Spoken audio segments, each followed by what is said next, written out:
Welcome back, everyone. So this is going to be a much shorter lecture talking about the process of fertilization. By the way, here's that picture. This is an actual micrograph, or basically a picture using a microscope, very high powered, of course, of an egg cell and a sperm cell. You can see the huge difference in size between an egg cell and a sperm cell.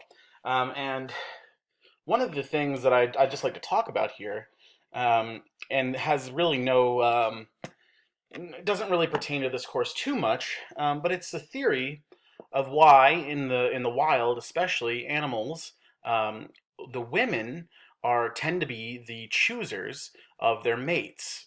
Um, the reason for that is look at the size of their sex cell compared to a male.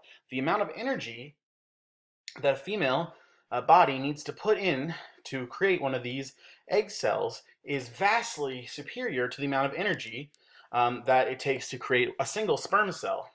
In fact, an additional to that is these egg cells are limited, and sperm cells are essentially unlimited. And so it is generally the case that the female organism is the one that is being the chooser, while the males are competing for female attention. I just think that this points to a really good reason as to why we see that. Um, so let's talk about how sperm is transmitted. This is a numbers game, like I said. During ejaculation, you get somewhere like hundreds of millions of sperm that are going to be released into the vagina. But almost immediately, millions of them are overcome by the sheer acidity of the vagina, which is approximately a pH of somewhere between 4.5 to 3.8. And millions more might be blocked from entering the uterus by the thick cervical mucus. Of those that do enter, thousands get destroyed by phagocytic uterine leukocytes, and of those millions, maybe only a few thousand actually survive.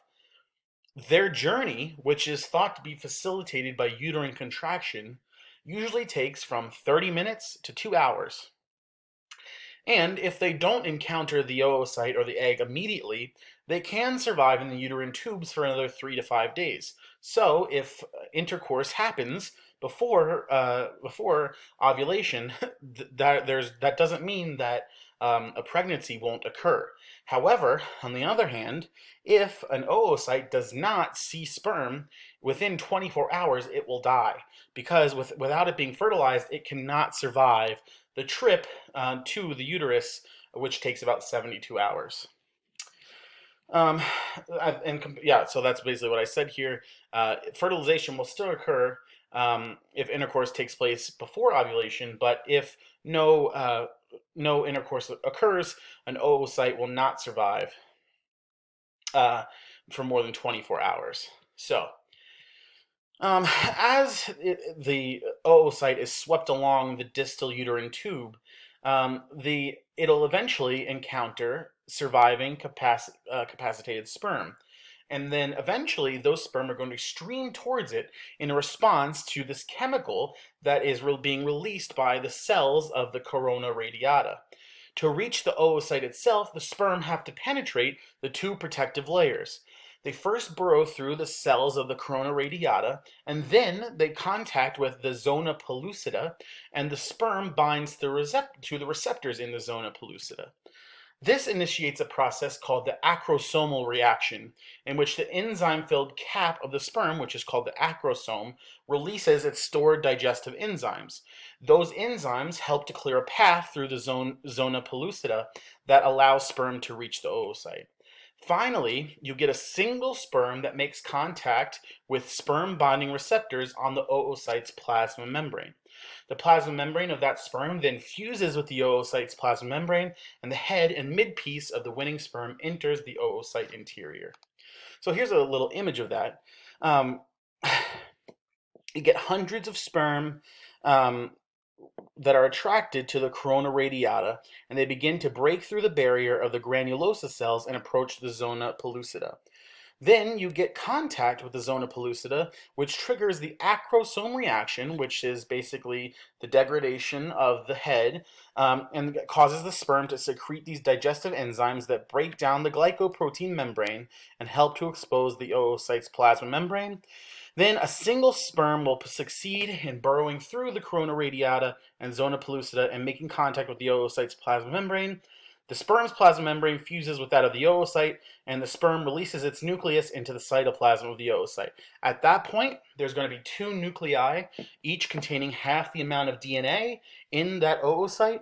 They will combine and begin going through mitosis as the organism develops.